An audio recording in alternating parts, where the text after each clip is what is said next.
மீன ராசி அன்பர்களே வணக்கம். மீன ராசி அன்பர்களுக்கு குரு பெயர்ச்சியினை பற்றி நாம் பார்க்க போகிறோம்.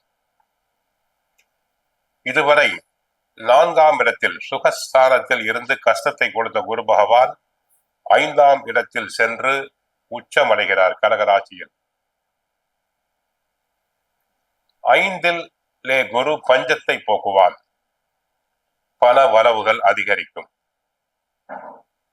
ஏற்கனவே 7.5 சனியில் மீன ராசி என்பவர்களுக்கு ஜென்ம சனி நடைபெறுகிறது. உடல் நோய்கள் அதிகரிக்கும். கழுத்தில் இருந்து முழங்கால் வரை உள்ள பகுதிகளை நன்றாக பராமரித்தல் வேண்டும். விரய ராசியில் ராகு, 6ஆம் இடத்தில் கேது சாதகம்.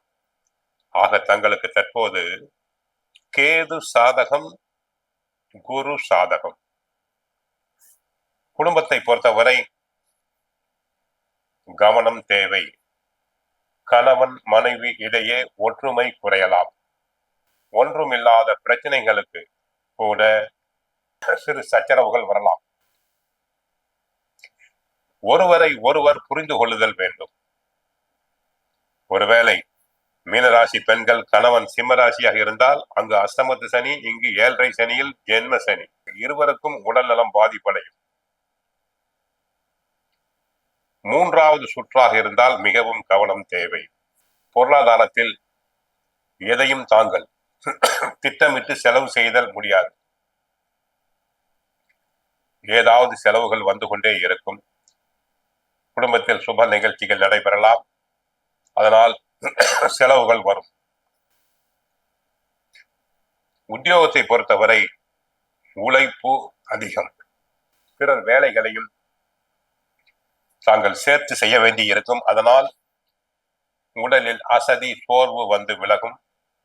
உயர் அதிகாரிகளுடைய கண்டிப்புக்கு ஆளாவீர்கள். தொழில் வியாபாரத்தில் கவனம் தேவை. இல்லாவிட்டால் நஷ்டம் வர வாய்ப்பு உண்டு. கலைத்துறை அன்பர்களுக்கு வெளிநாடு செல்லும் வாய்ப்பு குறையலாம். சினிமா நடிகர் நடிகைகளுக்கு பட வாய்ப்புகள் குறையும். தயாரிப்பாளர்களுக்கு தயாரிப்பு சம்பந்தமான பண உதவிகள் கிடைப்பது தாமதமாகலாம். அரசியல் துறையில் உள்ள அன்பர்களுக்கு கட்சிக்குள் தங்களுடைய புகழுக்கு களங்கம் ஏற்படும். தங்களை பற்றி வீண் வதந்திகள் பரவும். கட்சிக்குள் நியாயமாக கிடைக்க வேண்டிய பதவி உயர்வுகள் தாமதமாகலாம். மாணவர்கள் நன்றாக படித்தல் வேண்டும். பெற்றோர் சொற்படி, ஆசிரியர் சொற்படி கேட்குதல் வேண்டும். குரு 31/10/2026 முதல் 13/12/2026 வரை சிம்ம ராசியில் அதிசாரமாக செல்கிறார். அப்போது நன்மைகள் அதிகரிக்கும். குடும்பம் நன்றாக இருக்கும்.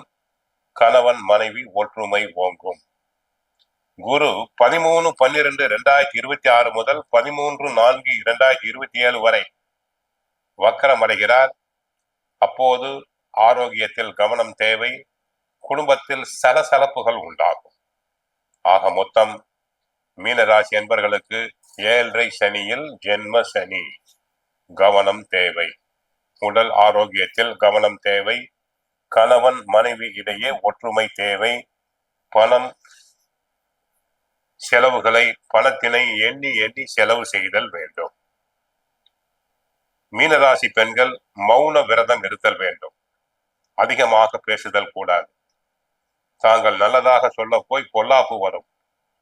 குடும்பத்தில் 3ஆம் நபர்களில் தலையீடினை அறவே ஒதுக்க வேண்டும். குடும்பத்தை பொறுத்தவரை கணவன் மனைவி ஒற்றுமை தேவை. ஆரோக்கியத்தில் கவனம் தேவை. பொருளாதார நெருக்கடிகள் உண்டாகலாம். உத்தியோகத்தில் வேலை பளு அதிகம். தொழில் வியாபாரத்தில் கவனமாக இல்லாவிட்டால் நஷ்டம் வர வாய்ப்பு உண்டு. கலைத்துறை அன்பர்கள் கவனமாக இருத்தல் வேண்டும். அரசியல் துறையில் கவனமாக இல்லாவிட்டால் தங்களுடைய புகழுக்கு களங்கம் உண்டாகும். ஆக மீனராசி அன்பர்கள் மிக கவனமாக இருங்கள். 7.5 சனி மறுபிறவி என்போம். கோவிலுக்கு சென்றால் குரு பகவானை தட்சிணாமூர்த்தியை வழிபடுங்கள். எப்படியோ குரு பகவான் தங்களுடைய தங்களுடைய ராசியை பார்க்கிறார், லாபஸ்தானத்தை பார்க்கிறார், 9ஆம் இடமாகிய பாக்கியஸ்தானத்தை பார்க்கிறார். சிறிது சமாளிப்பு உண்டாகும். இருந்தாலும் கவனம் தேவை. 7.5 சனி மறுபிறவி என்போம். நன்றாக இறை வழிபாடு நன்றாக செய்யுங்கள். சிலருக்கு கால் வலி, முதுகு வலி, மூட்டு வலி வரலாம். கவனம் தேவை. வண்டி வாகனத்தில் செல்லும் போது கவனமாக செல்லுங்கள். விபத்து ஏற்பட வாய்ப்பு உண்டு. பாத்ரூம் செல்லும் போதும் கவனமாக இருங்கள். தினமும் சுந்தரகாண்டம், பகவத்கீதை படியுங்கள். கஷ்டங்கள் அனைத்தும் குறையும். மீனராசி பெண்கள் அதிகம் வாய் பேசுதல் கூடாது.